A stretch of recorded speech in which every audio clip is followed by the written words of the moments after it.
Hello students, कैसे हैं आप? आई होप आप ठीक होंगे। तो आज की वीडियो में आपको क्लास 11th के हॉर्नबिल बुक की पोएम लेबनम टॉप एक्सप्लेन करूंगी, जिसके पोएट हैं टेड ह्यूज। सबसे पहले मैं आपको इस पोएम की समरी बताऊंगी, then stanza wise poem explain करूंगी। So listen to attentively.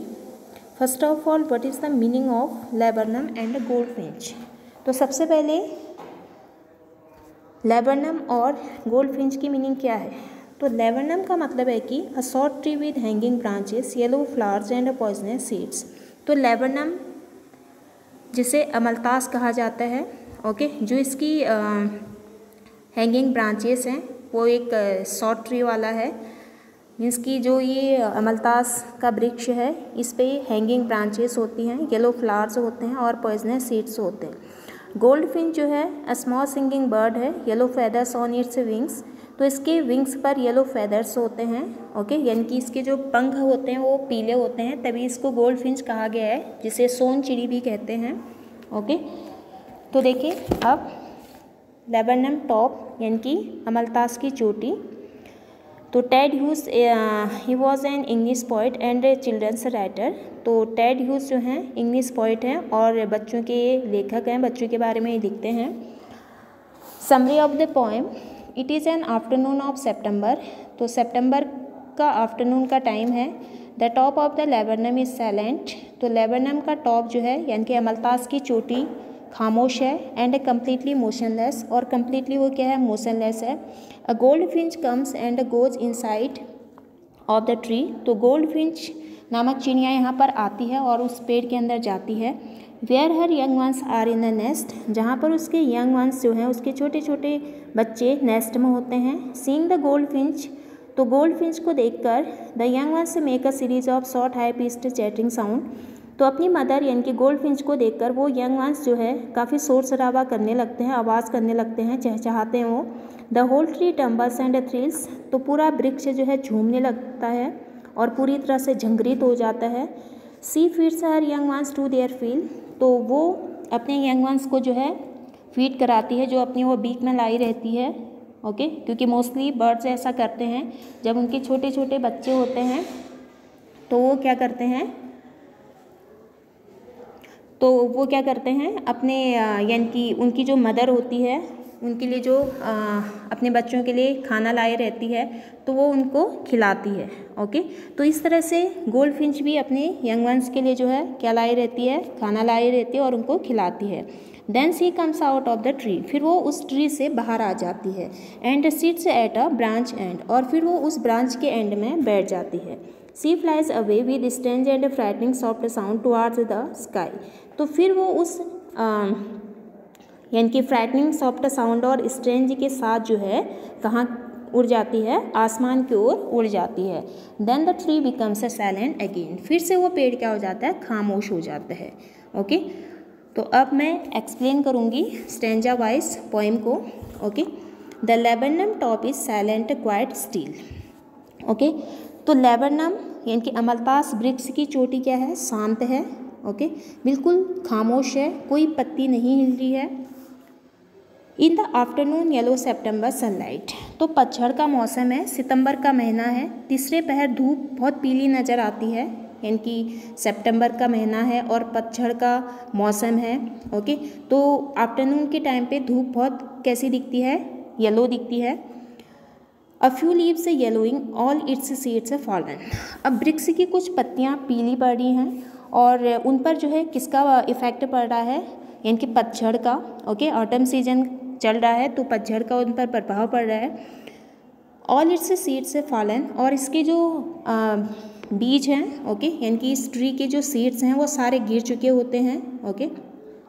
Till the gold Finch comes with a twitching chirp, तो यहाँ पर तब तक यह शांति बनी रहती है जब तक कि गोल्ड फिंच नामक चिड़िया चहचहाती हुई आ नहीं जाती है, ओके, यानी कि ट्विचिंग चर्प के साथ जब तक वो आ नहीं जाती है तब तक वहाँ पे खामोशी छाई रहती है।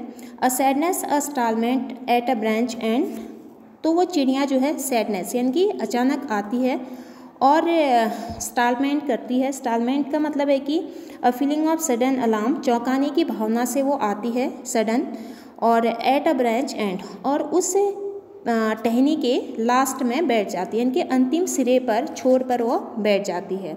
Then sleek as a lizard and alert and abrupt. अब देखिए स्लीक का मतलब होता है यानी कि जिसे हम कहते हैं स्मूथ या चिकना।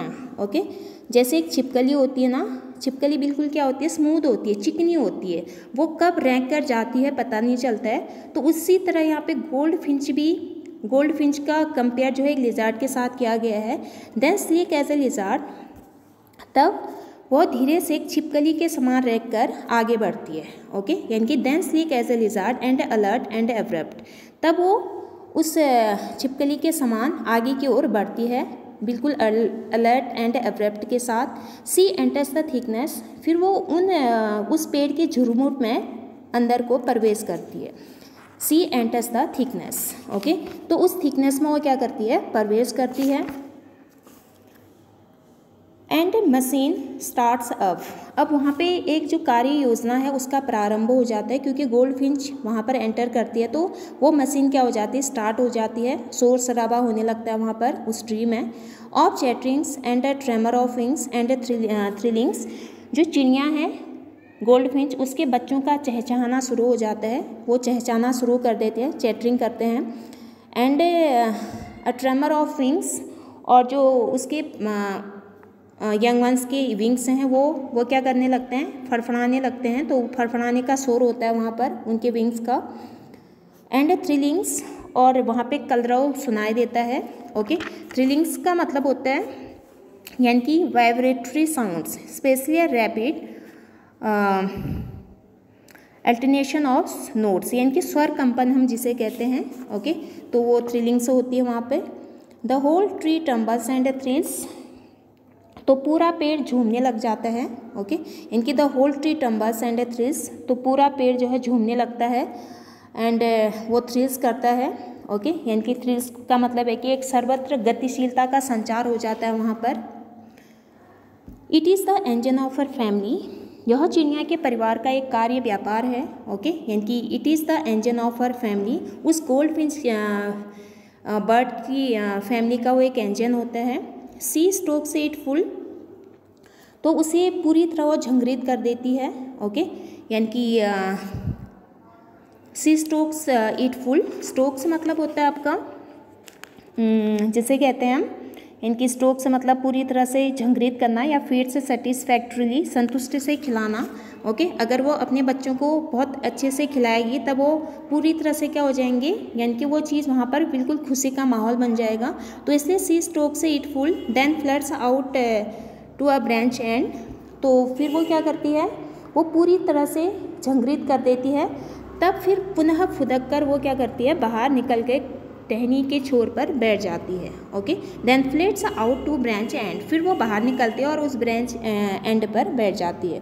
Showing her barred face identity mask, और जो टहनियाँ और पत्तियाँ हैं उससे आच्छादित अपने चेहरे को प्रकट करती है जो उसकी वास्तविक पहचान होती है। ओके, इनके identity mask, bread identity mask को वो दिखाती है जो उसकी क्या होती है, वास्तविक पहचान होती है, क्योंकि लास्ट में आ जाती है ना, फिर वो ब्रांच के एंड में आ जाती है, तब उसका क्या दिखता है, फेस दिखता है। Then with airy delicate whistle chirp whispering, अब एयरी मतलब होता है स्ट्रेंज एंड फ्राइटनिंग, विचित्र और डरावना जिसे कहते हैं।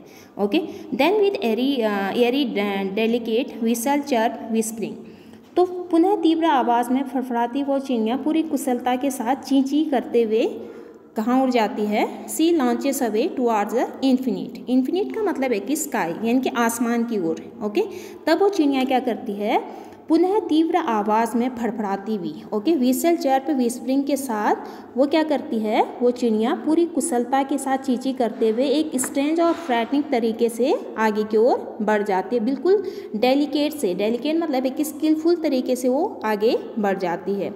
ओके, कहाँ की ओर, आसमान की ओर चली जाती है, लॉन्चेस कर लेती है।